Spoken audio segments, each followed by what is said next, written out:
Hello and welcome to today's webinar. I'm Nick Zulovich of SubPrime Auto Finance News. In today's webinar, 5 tips for getting the most out of your GPS payment assurance program. We're going to learn more about this topic from Scott Stone of CalAmp. But before we get started, I want to go over a few housekeeping items for today's webinar. Please make sure you've dialed in using the phone number provided in your communication email, or you're able to listen in via your PC speakers. We are recording today's webinar, and we'll make that recording available to you in the coming days, so watch for a message in your inbox containing those details. You'll be in listen-only mode for this webinar, but we will reserve some time after Scott's presentation for a question and answer session. You can submit your questions at any time through the questions box on the GoToWebinar control panel. And if we aren't able to get to your question today, don't worry. We'll forward it on to Scott and the team at CalAmp so they can respond back to you directly via email. And finally, if you have any difficulties during today's webinar, please click on the hand icon on the control panel to alert a member of our webinar team. So now I'd like to introduce Scott Stone, who's been with CalAmp for more than 3 years and boasts nearly 20 years of industry experience in a variety of leadership roles with a wide array of technology firms. So please let me turn today's webinar over to Scott to get more into those 5 tips. Scott, the webinar is now yours. Great. Thanks, Nick. Appreciate the opportunity to join the group today and appreciate everybody's time in participating. Excited to really share what we think are some pretty basic but very, very important ideas for getting the most out of GPS payment programs. We see many customers. We see folks in the industry deploying these solutions. But many companies have different approaches, and we think there are some really critical success factors that help people get a better return on that investment than otherwise. If I can take just a second to give everybody, in case you're not familiar with CalAmp, just a little bit of a thumbnail view of us. We are a publicly traded company, been around since the early 80s. I think we're the only U.S.-based public company that is participating in this vehicle finance payment assurance space. Almost $250 million in revenue and both a global set of people and a global set of solutions focused on intelligent communication devices, cloud services, and applications. So a very large amount of activity that we're underway with, a portion of which is what we do in North America for the vehicle finance market. We've shipped over 30 million units since we started the company. We have about 3.5 million that are tied to cloud-based systems, and we're almost at 500,000 subscribers active on our systems at this time. And as you can see, we, the Vehicle Finance Group, we're part of our Wireless Networks organization, so we're about 40% of the business our unit is. The MRM part of our business is the group that actually manufactures the devices. So we are, we actually make our own product, which is unique in this business. And then we do have a satellite business as well. Lender Outlook is the name some of you may be familiar with. That's our solution for the vehicle finance market, working with subprime lenders, whether those are indirect finance companies, buy here, pay here dealers, etc. And again, we have a number of features and capabilities, benefits and capabilities. Today is not to go through our solution. It's just to make sure that the Lender Outlook name may be familiar to some of you. We use these devices that CalAmp manufactures, and then we bundle those and combine those with our platform and our applications to deliver a complete end-to-end solution. One thing I did want to mention very quickly, most people may not know, but the Viper Smart Start, some of you have probably seen that at Best Buy, et cetera. It's a pretty large and well-known consumer brand. That's actually our technology underneath, and it's essentially the same technology in many ways that we use for vehicle finance. So just so people can relate a little bit to one of our better known brands that we support with the technology. So let's move on to payment assurance solutions. I think from our perspective, again, as an industry, we see these as just great investments for subprime lenders. If you go back 2 or 3 years, lenders were paying probably 2 times at least the amount that they're paying for the solutions that they're buying today. And those solutions were protecting assets that were probably maybe 30 or 40% less expensive than the assets that are being protected today. So given the lower pricing, the higher value of the assets being protected, these are really, really great investments for the market. But obviously, deploying them in a program that has a lot of benefits is what we're here today to talk about. These solutions are beneficial in a number of ways. They certainly help reduce risk by giving great visibility into assets for the customers that use these solutions. They help provide a more consistent payment stream, which is clearly a key objective for the lenders that we work with, and that those that also provide solutions outside of CalAmp talk to. And they can help really, really mold the payment behavior of consumers when implemented in the right way with best practices. They help increase profitability, that both through reducing the write-offs, but also getting faster asset recovery before assets tend to either disappear altogether or be further damaged and lose value through worse condition when they are recovered. And then improving compliance, which is something that I think everybody is very familiar with. It was a big topic last week at Used Car News and the SubPrime activities that were taking place there that Cherokee was a part of. And again, it allows customers to establish and enforce their policies. Everybody, and we'll talk about this in a subsequent chart, but everybody has their own sort of approach to those policies, but leveraging a payment assurance solution can actually help you formalize that process in a way that can be very beneficial. And we've got at least one credit union customer that recently did a 2-year analysis.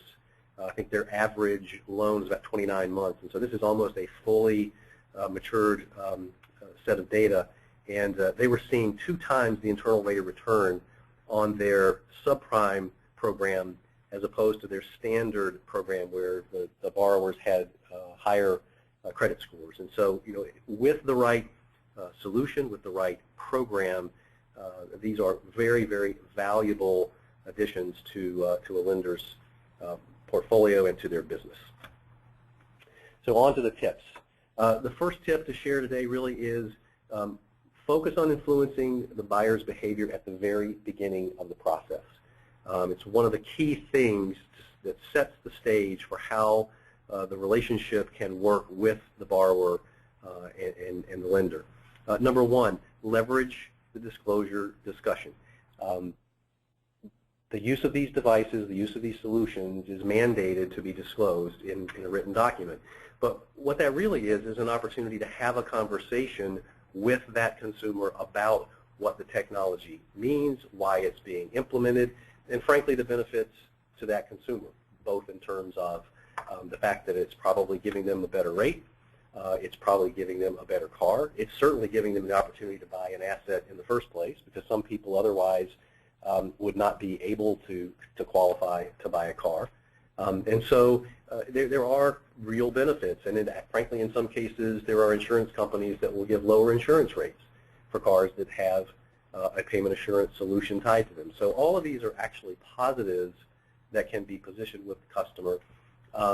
But it also then opens up the opportunity just to start the type of communication that you want with the customer and to reinforce the need for good, ongoing, and dynamic communication. You've got that customer's attention. You've told them they're going to have a technology on their automobile that gives you the ability to locate and have visibility to their asset while you still own it and they're paying for it.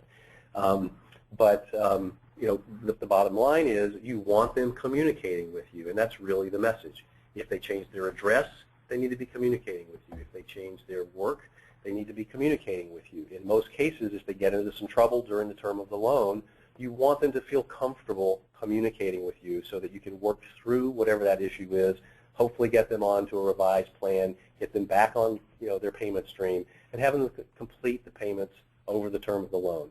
The last thing that most lenders want to do is have to recover the asset.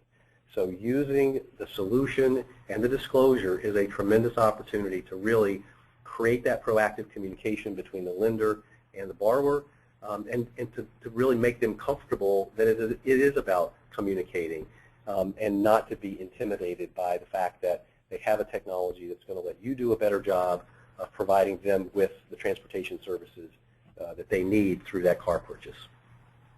Okay. Tip 2, we talked a little bit in the beginning about the compliance. So it's really an opportunity to develop and deploy clear policies around the use of the solution, and to leverage the solution to help with better compliance, frankly. Whatever the alerts or the reminders or the actions like a starter disable, payment reminder, those things all reflect your program policies. And depending on the solution that you're working with, you'll want to work with a solution that can give you flexibility in setting up those alerts, reminders, and actions to reflect what your program policies are. But because they are introduced and input into these systems, your policies become more formalized. They become more replicable. They're not just, people sort of know them, maybe they implement them, they don't. They're actually structured, and it creates a visibility for that policy that the whole company, the lender's company, can focus on and understand, as well as the external parties to these processes, including your repossession companies. The payment reminders are a very, very important step, but they're important because they're a precursor to more intrusive steps, right? The goal is to let someone know that they are not on time, and the goal is to motivate them to make their payment and move forward. But it is also telling them that if they don't accomplish that you will move ahead with more intrusive steps. It is part of the communication plan, and it is an opportunity to go back to that first tip, to encourage the customer to communicate with the lender, to make sure they understand the door is open, you want to work with them. If they're having a problem, they need to communicate with you, as opposed to ducking their head and going silent, because that's the last thing they should do, because that typically leads to the next bullet, which is a more intrusive action, and that's the starter interrupt. In most cases, lenders want to avoid getting to that point, but for some borrowers it is important, because until that actually happens and takes place, that borrower may not be as motivated to get back on schedule with their payments.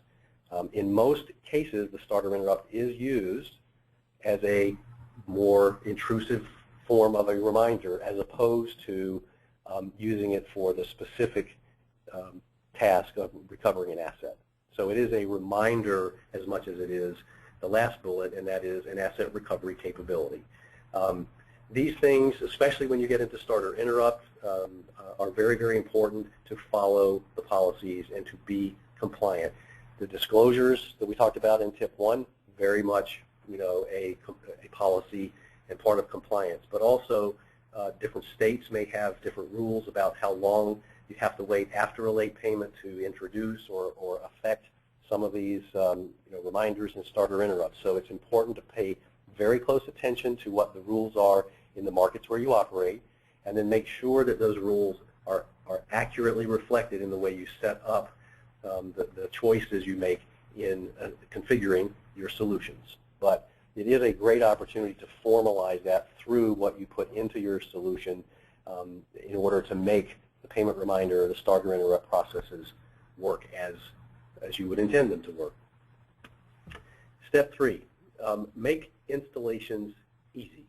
This is a very, very important step, and I think in many cases a lot of programs don't focus enough on this.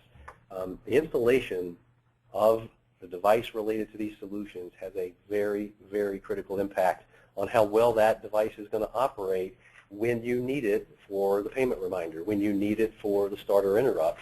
Those commands that are sent over the air to those devices can be ineffective if a poor install took place, and 3 weeks after the car leaves the dealer, that install then makes the device inoperable because you can't reach it. The power wasn't connected correctly, something about it is not working, the starter disable is not established in the right way. So the installation really is the critical starting point for the whole solution value over time. In most cases, both the processors that work for the lender and the dealers are intimidated by this process. It's extra work. The processors, it's more time. There can be complexity for the dealers in terms of putting the technology in place. They may or may not have their own capability. Some dealers don't even have their own service department. They may be having to go to a third party to bring somebody in. So the ability to find a way to make installations as easy as possible is very, very important. And one of the key ways to do that is to leverage tools that come from your solution provider. So, automating that install process means that the steps that are taken can be highly predictable. So you want to look for solutions that are going to make sure that the installation process is tracked in that system, that it has formal steps, and that if certain steps aren't taken, you can't move forward in the process, so that you don't end up with an activated device that was installed poorly because a dealer was in a hurry and just wanted to get the car off the lot. There are also features in solutions that can make transferring of devices simple. So another part of the installation process, it's sort of at the end, is typically once the dealer has installed the device and it's activated, they then need to move that device from their instance in the solution software to the lender's instance or account. And at that point, the dealer loses visibility, and the lender then owns and maintains visibility to the device and the asset as it leaves the dealer. Making sure that you're working with a solution that can make that transfer as simple and easy as possible also takes some of the complexity away from the dealer, makes them more comfortable with the overall installation process. And lastly, from a tools standpoint, look for mobile apps that can really help to simplify and install that process. You want to look for solutions that have mobile apps that can help automate the scanning of the VINs and inputting the information off of the devices and pairing those devices and make that possible right at the car. Instead of having to run back and forth to a desk with a computer that's on the web looking at the software, you want to look for solutions that are able to make that a really easy process right at the car using smartphones or tablets and that sort of thing. But all of these can help reduce resistance to the installation process, making it easier and making it more likely that the installation goes well. And lastly, I think it's really important for lenders to take a look at whether an integrated installation program may make sense for you. So look for providers that can offer you the opportunity not just to acquire the device and turn on the software, but can also basically bundle an installation program with that. That way you get certified installers that do every installation in a highly consistent fashion. And so that again puts more quality into that installation process. It actually alleviates the need for the dealer to get involved in that installation, and it limits what the processor needs to do in order to set it up. It's just a very simple process, and so I think that the installation program is something that we would suggest is very important for lenders to at least consider. It does add to the cost of the program, but it also increases the quality of your installs and the consistency and predictability of those installs dramatically. And again, it takes that resistance away from the dealers. So making installations easy, key. Tip 4, we think is one of the most important, and that is make sure you're investing in quality. As you look at the solutions that you're considering for your program, make sure that you're looking to invest in a high-quality solution. Typically, what we think is that shortcuts can short-circuit the program. And it turns out, and we'll talk about in just a minute, that even a small difference in the recovery percentage that you experience with a higher quality product versus one that might be pretty good, but not as high quality as another, those small differences can actually have a very big impact on the ROI of your program. And so we'll talk about that in a minute. Some of the key indicators of quality and to look for, to ask about, that we think are really important. One is end-to-end solution ownership. So the ability to really be responsible, fully responsible, from the manufacturing of the device through to the platform, and then into the application itself that is running on the web and giving visibility into the features of that solution. Being able to control all of those elements from end to end, we think typically is a very key contributor to the overall quality of the solution. The other thing to look for and ask about are consistent manufacturing processes, and we certainly think that making sure that if it's an end-to-end solution, then that provider is going to own their own manufacturing capability. They're going to have a facility in the United States that does that manufacturing, and you should be asking about the processes that that manufacturing facility uses. ISO 9000 is a key certification that ensures consistency in the way that manufacturing processes take place. That consistency in the manufacturing process through the ISO 9000 certification can be a very, very important contributor to the quality of that solution, that device. So key to look for that as well.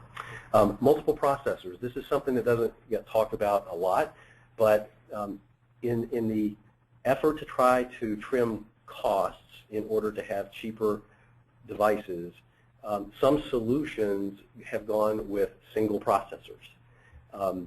We think that it's really important to look at solutions from a multiple processor standpoint, and here's the reason why. If you have a single processor, it's very much common occurrence that the data network, the carrier network, can lock up from time to time. And when it does lock up, that can be a critical period of time when that processor literally cannot process or communicate any satellite data. Therefore, you're losing visibility to the location of the asset. With a multiple processor, what happens is that one processor is taking care of the data network, and a separate processor is running applications and taking care of the satellite information.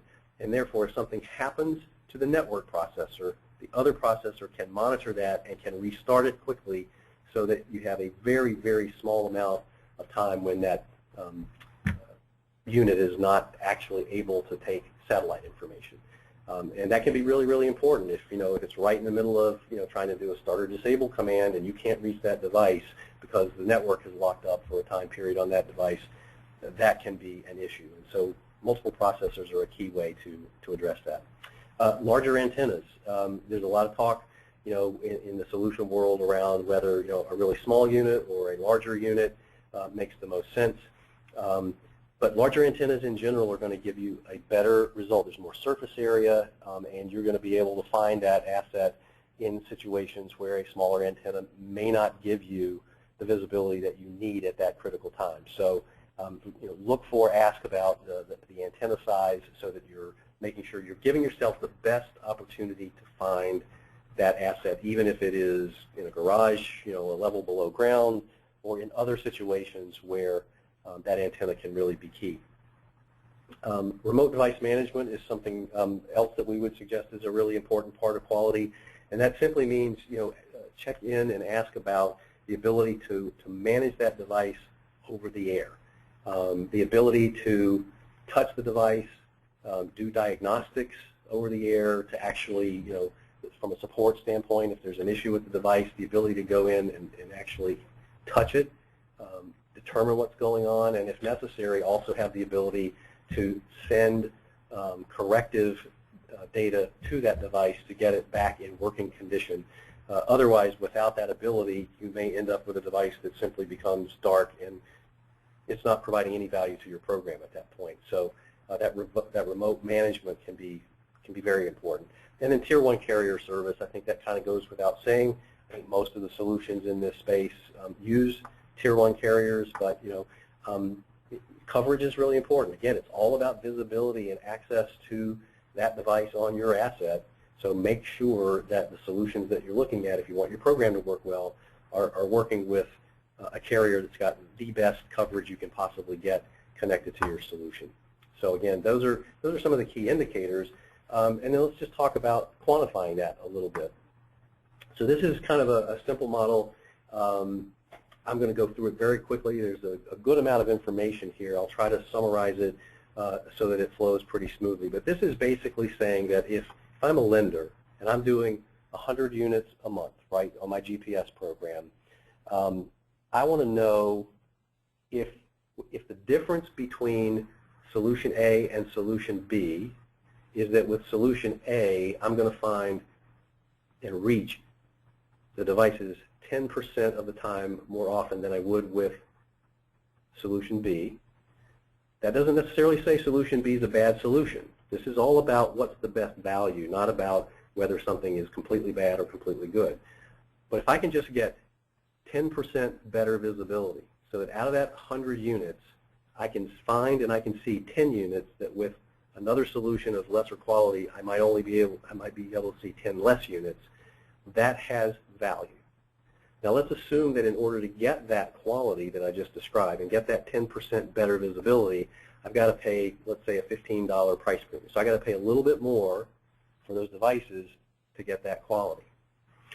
Well, assuming that the average subprime asset value is about $10,000, assuming that about 10% of missing assets, so let's say 10% would be 10 units out of the 100 that you would not have visibility to with a lower quality solution versus a higher quality solution. Out of the 10 you can't see, we're saying that probably about one of those will never be recovered. Okay? 9 of those you'll get back, but you will have to go through a much more difficult recovery process because you couldn't see, you couldn't find the solution. You couldn't find the asset, sorry. And let's assume that it's going to cost you about $200 more to go through that protracted process as opposed to just zeroing in, turning on the starter disable, and going and getting the car. So there's cost associated with that. And there's also cost associated with the incremental damage. And we've estimated here that that's maybe 2.5% of the value of the car because it took you a month or longer to get the car back. In the meantime, they put more miles on it. In the meantime, it's been in a wreck or it's scratched up, whatever. There is more cost with a lengthy, delayed recovery process. So if you put those side by side, what we see is for that 100 units a month, at $15, if you're paying extra for quality, that's about $1,500 a month. But if you look at the fact that one of those $10,000 vehicles you don't get back, so that's $10,000 gone, there's about $2,200 of damage done for delayed recoveries. And you could argue that there's another, $1,800 associated with the extra repo cost you have to pay for a protracted, more manual process of recovery versus using the device because you couldn't see the device. So that's about $14,000 a month for those 100 units. If you look at an annual number, though, that's $168,000, almost $170,000 that in additional cost if you have a lower quality device versus the $18,000 you would have paid for a year's worth of higher quality devices at a slightly higher premium. That's an 800% return on your investment in the higher quality. So all this is saying is that even that small difference, that 10% difference, which doesn't necessarily seem like a lot, right? Because if one, you're not finding the devices, 5% of the time with one solution, a lesser quality, you're not finding the devices 15% of the time. That can seem like in an overall 100-unit program a month, like it's not a lot. But when you look at the numbers, the return on investment speaks for itself. And even if you assume, well, I'm not so sure about 10%, maybe I would only say you get 5% better performance if you had better quality, then you're still getting a 400% return on your investment.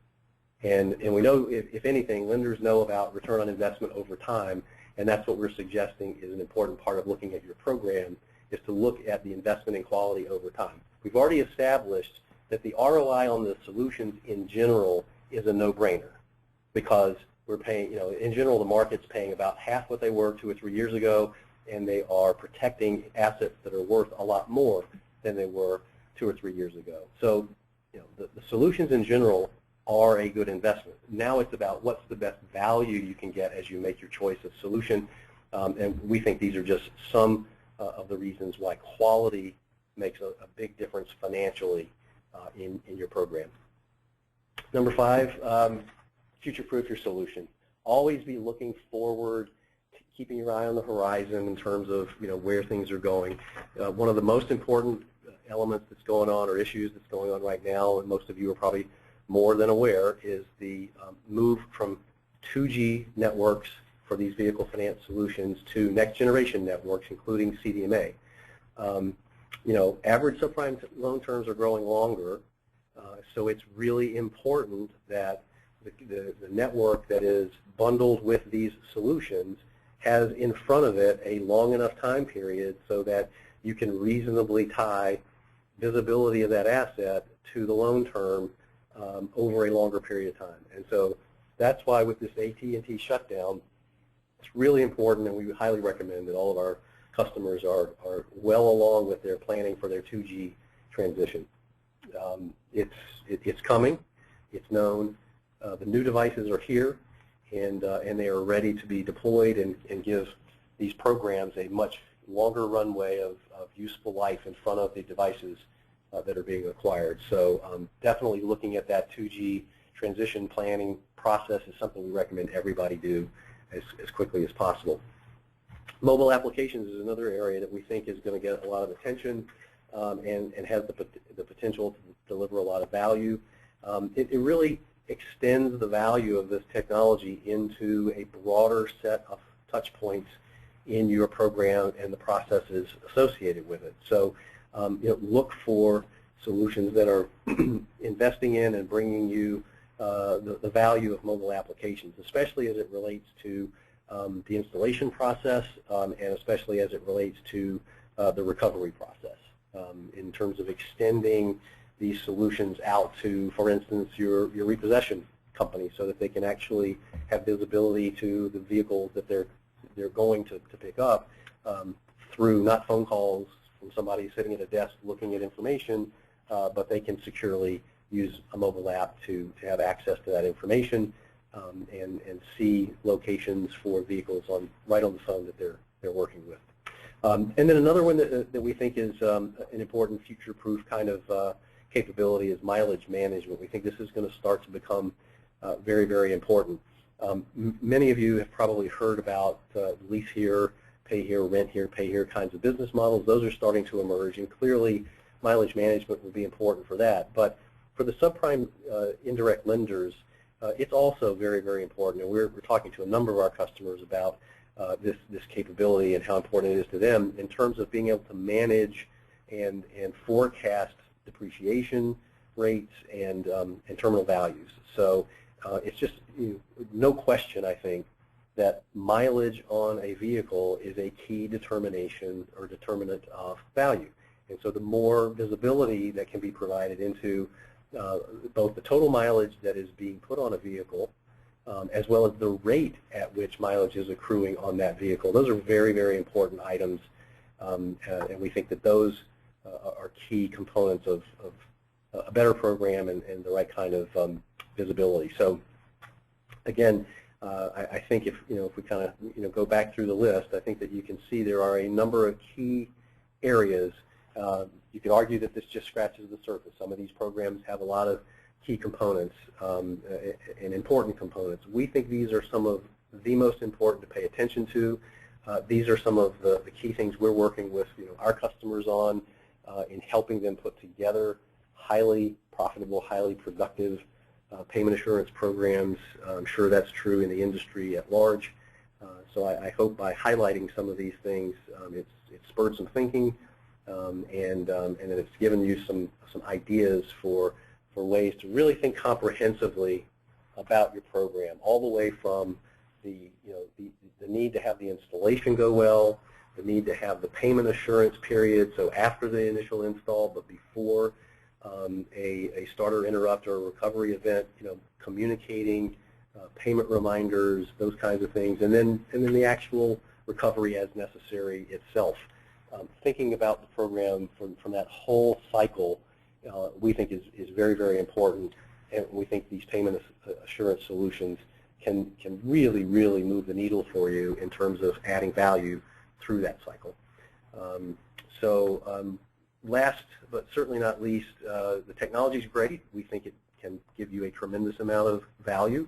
But it really does all start with the proper underwriting and understanding, how to assign the risk. And that's clearly what I'm sure all of you on the phone and on the webinar today are very, very good at. But it's an opportunity with these programs, we believe, to set the proper customer expectations so that their behavior will respond to the fact that there are clear consequences, and those are communicated up front in a very open and a high-value way, to remind customers of their obligations with payment reminder capabilities, and automate that communication to encourage payment. Quickly identify where you've got problems with your customers. The faster you determine with data that a customer is probably not the risk that you thought they were or want, and can get them out of the program, get the asset back, the higher residual value you're going to have on the asset, because you're not leaving it with somebody who's not going to potentially take care of it and can do things that will rapidly decrease the value of that asset. So again, monitoring the payment behavior and responding to that with corrective action is very important. And then when it's necessary, to be able to, as fast as you can, recover those assets before they have time to decrease in value, before your cost to get those back starts to head up, and you really cut down the length of these recovery periods and your recovery costs. So all of those things we think are very, very important. So those really, Nick, were the 5 tips that we wanted to share with everybody today. I hope that was useful, and I'd be happy to take any questions from the folks on the webinar if there are any.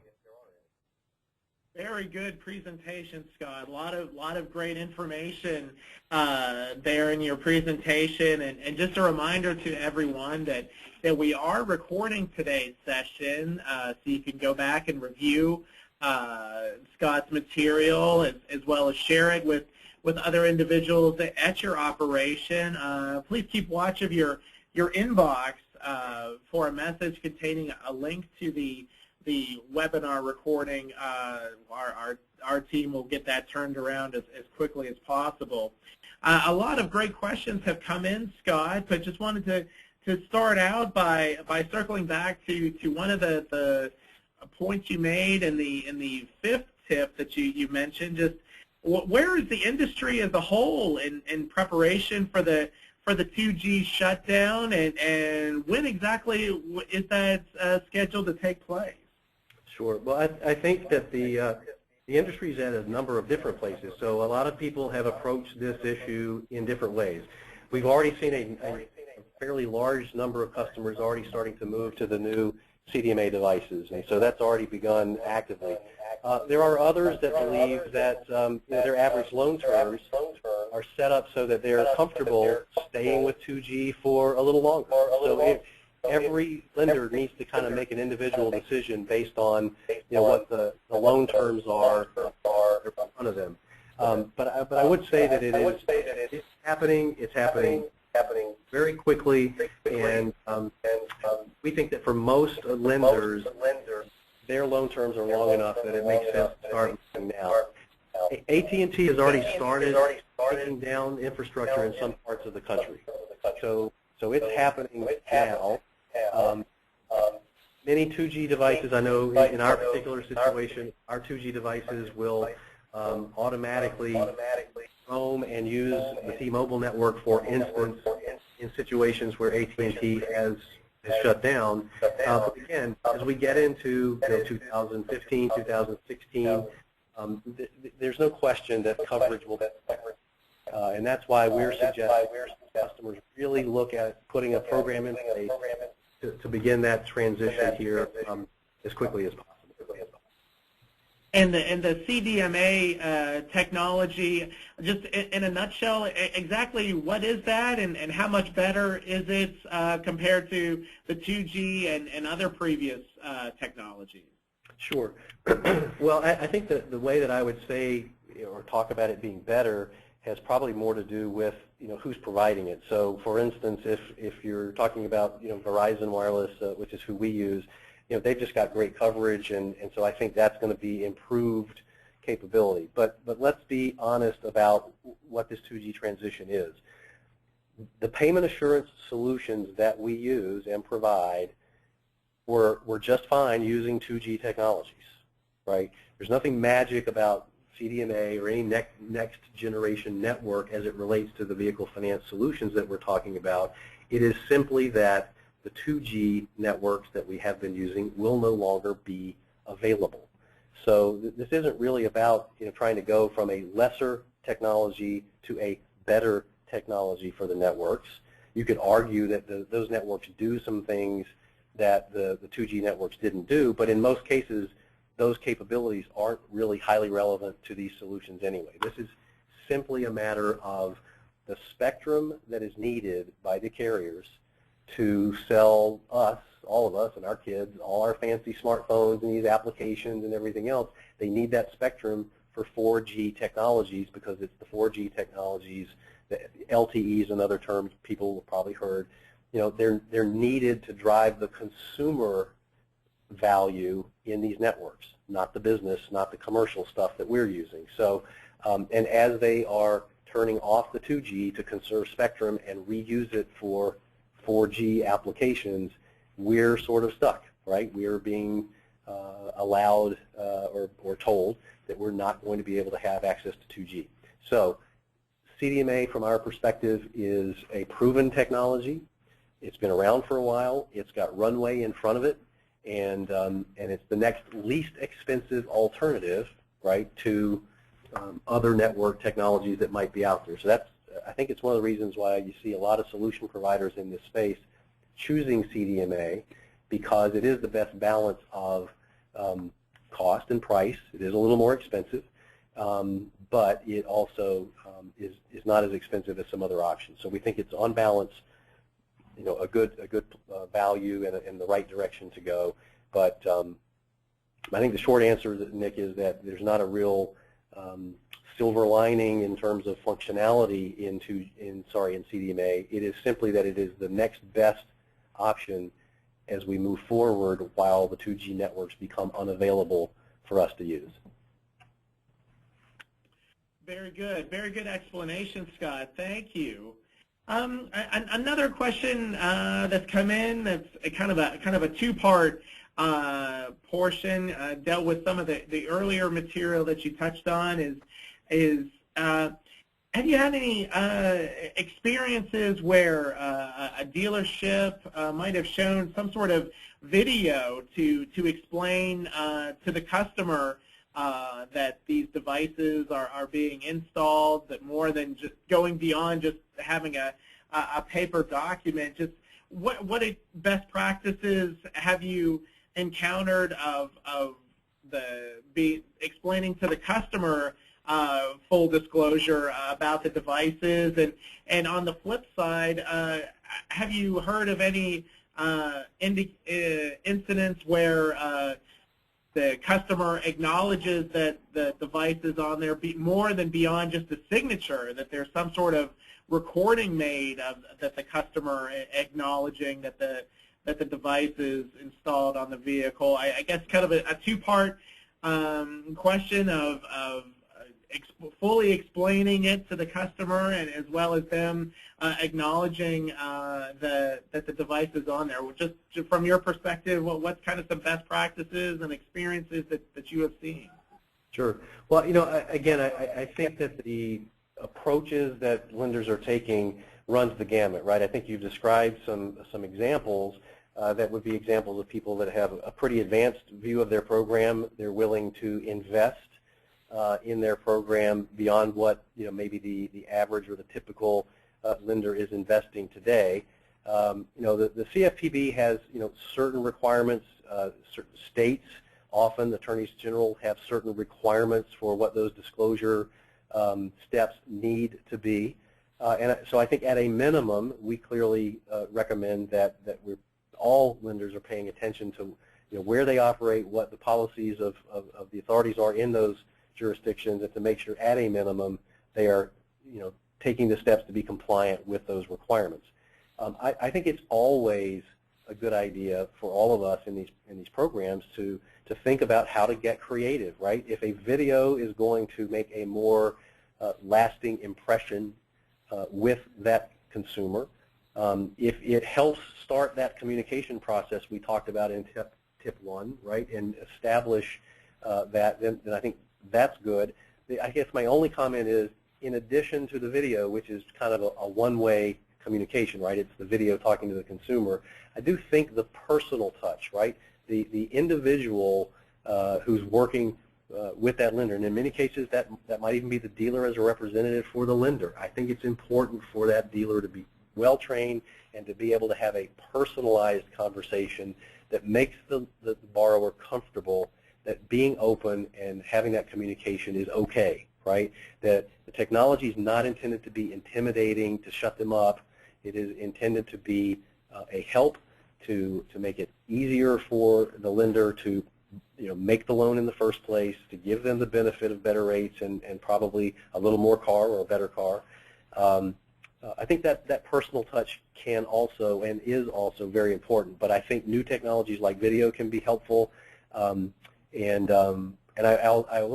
last question that you asked, Nick, I've not yet heard about people going that extra step and getting an additional validation that the customer acknowledges and understands. But to the extent that your program is concerned that someone may question whether a particular borrower did understand and did make a commitment, if you feel like that's important, then by all means, I think we're going to see people trying things that are going to stretch the ideas and help make sure that people are in fact acknowledging what they're going to have put on their car.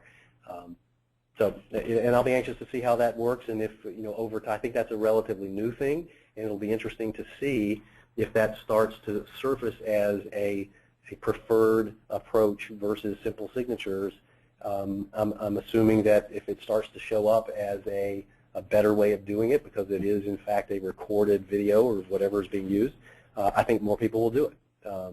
I think the main thing right now is making sure that we are absolutely meeting the minimum requirements, because I know in some cases that's not always happening. And so I think that's the starting point, and then I know and expect our lenders and customers in this market are going to get creative and come up with all kinds of new ideas. So it's encouraging to hear that people are trying new things, and I'll be anxious to see what turns out to be most effective over time. Excellent, excellent. That's great feedback, Scott. And along the same lines, as I'm sure those who are joining us have heard, and you as well, just there's been some media attention earlier this year talking about the starter interrupt disability capabilities of these devices. Some negative spin has been put out into the marketplace. Just what are some what kind of policies can the industry put in place to make sure that the starter interrupt elements of the device is compliant with laws and regulations? Just to touch on with what's kind of been in the news recently, what are some best practices with the starter interrupt portion of the devices? Sure. Yeah, and you're absolutely right, Nick. There has been a tremendous amount of media attention around that, but I think I would be remiss if I didn't also point out that there's been some pretty attractive media coverage about the positives. I think most people saw, I believe it was in Maryland, there was an abduction, and they were able to actually find the automobile and the perpetrator of that abduction, because they were able to go back to the dealer who had put a payment assurance solution on that car, and they were able to use that to track down a criminal situation. So it's like most technologies, it can be used and have very positive consequences, and when used in certain ways may have unintended and possibly negative consequences. As it relates to starter interrupt, I will say that we have, I'm sure others in the industry have, many customers who feel strongly that is a key part of their payment assurance program. Having said that, I think that following the policies and the regulations in the states that you operate in terms of the number of days between a late payment event and a starter interrupt command that goes out over these systems, we need to follow those things and make sure that we are not artificially doing things too quickly.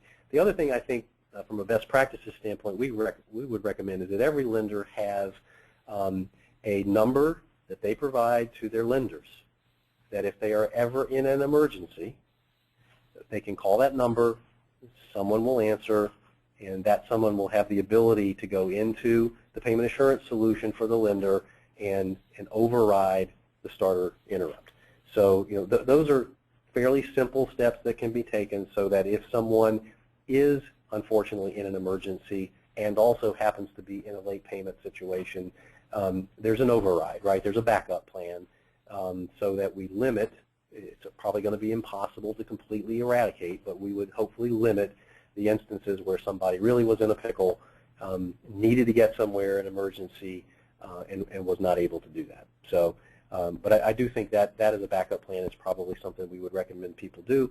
But also just make sure you're paying attention to the policies, because typically if you give consumers long enough to actually respond to the payment reminders and that sort of thing, by the time you do have to do the starter interrupt, it's usually understood by the customer that they've brought that on themselves. So hopefully the backup 800 number, or however you want, the lender would like to do that, is something that we'll start to see more of. Excellent, Scott. Thank you. Another technological question that's come in is referencing the cell tower coverage. Typically, do these devices roll from cell tower to cell tower, just when perhaps if in a more remote setting, or as the vehicle is on the move? Just basically, how do the devices, quote unquote, stay on the network? Sure. Well, they're really not that different than your cell phone, right? Your cell phone can, you're always moving from cell tower to cell tower, even if you're on the same network the whole time you're doing that, right? Because cell towers only work for a certain amount of distance. So if you're in your car and you're driving, you don't notice it, but you're being handed off from tower to tower. And so that's essentially what's taking place with these payment assurance solutions and the devices that are part of them. In some cases, you're being moved from a cell tower from the direct carrier. So in our case, that would be Verizon Wireless. But certainly in the 2G world, where there was a lot more roaming partner kinds of situations. So you might be on AT&T for the most part, but if AT&T didn't have cell tower coverage in an area where that device was located, it would find a roaming partner of AT&T and would continue to provide service through those roaming arrangements. So yeah, it works a lot like a cell phone, and whether it's roaming from the same carrier's cell tower to that carrier, to another tower for that carrier, or whether it's going to a partner's tower through a roaming agreement, that's how these devices have continuous coverage. And by the way, it is also possible that somebody could drive to an area where there is very limited coverage, and that's why most solution devices have the ability to capture location information, and then when they come back into coverage, they can provide that information over the network, and it sort of catches up. The system can collect that information at that time, and it's then visible to the lender. All right. Well, very good, Scott. And in our closing moments here with Scott Stone, the Vice President at CalAmp, just I guess just to wrap up our session here, you've touched on it throughout your presentation today.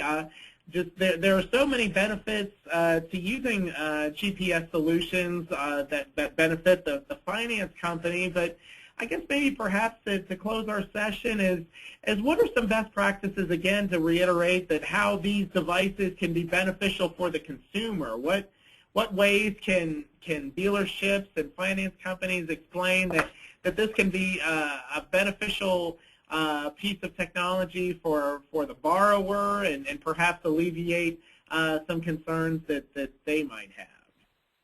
Sure. Well, I think the lenders control a couple of key pieces of that response, and I think that I mentioned them earlier. One is that typically the rate that is being charged is a little better when a payment reminder solution, a payment assurance solution is involved.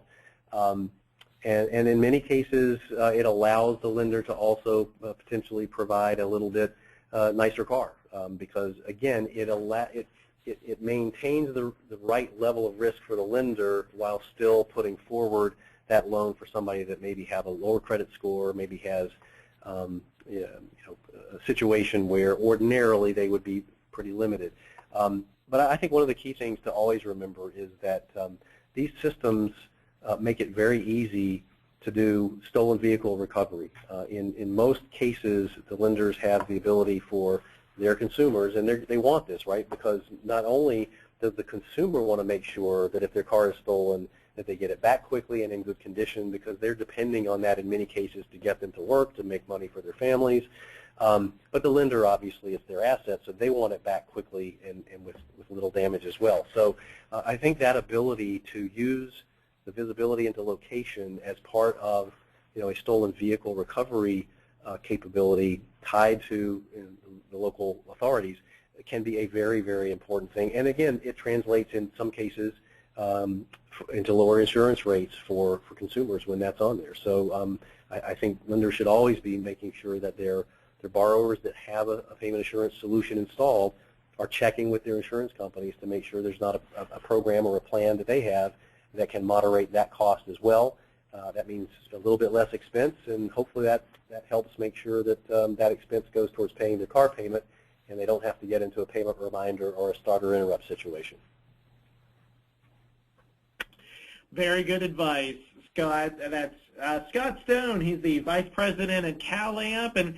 And finally, Scott, just if the finance company managers and executives who are watching this webinar want to get more information from you or the other folks at CalAmp, how can they do so? Sure. Well, anybody can reach out directly to me. I'm happy to take those calls. My number is 202-302-6868. And all the information about our solutions in general, but our vehicle finance solutions specifically, can be found at our website, which is simply calamp.com. Excellent, Scott. Very good presentation, and thank you so much for being a part of today's training series. Well, thanks for having us, and I hope everybody has a good afternoon and rest of the day. Thank you for joining us, everyone, and look for a message to the recorded session of our webinar, and we look forward to having you on again for the next installment of the SubPrime Auto Finance News Training Series. Thank you so much for joining us.